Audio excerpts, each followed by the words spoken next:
So, Greg, big tech names like Twitter and Facebook's parent company Meta have definitely gotten people's attention when it comes to layoffs. But we spoke with a professor at the University of Washington who said these tech layoffs have actually been happening for several months. We asked him for his take on what's happening.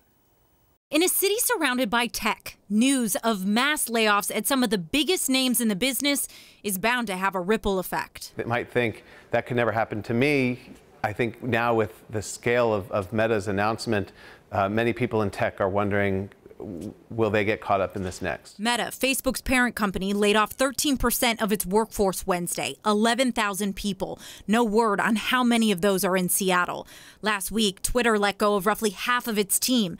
That included 208 workers in the Seattle area, according to State Employment Security Department data. And the latest announcement is Seattle-based Redfin, who will lay off 862 employees. A lot of these tech companies during the pandemic really put their foot on the gas. UW marketing professor Jeff Schulman has been watching as tech companies hit the brakes on expansive growth, from layoffs to hiring freezes, which is what's happening at Amazon. He says these changes have big impacts. These kinds of layoffs have a ripple effect. Several dimensions of that ripple effect. There's the direct effect, which are the people who had discretionary income to spend. They had confidence that they'd have a job tomorrow, and they were out spending money in our community, whether that was on construction projects in their home, whether that's on an extra restaurant night out. There's also an indirect consequence. All the people who are wondering, are they next? They're going to start saving a little bit more than they were before. In fact, he wouldn't be surprised by additional cuts or hiring freezes.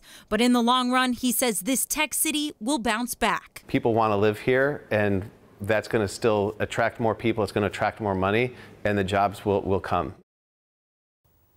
So Schulman is confident that there are still a lot of jobs out there, and these people who have been laid off will find another opportunity. For now, the more layoffs that happen, the more competitive this job market is going to get. Back to you.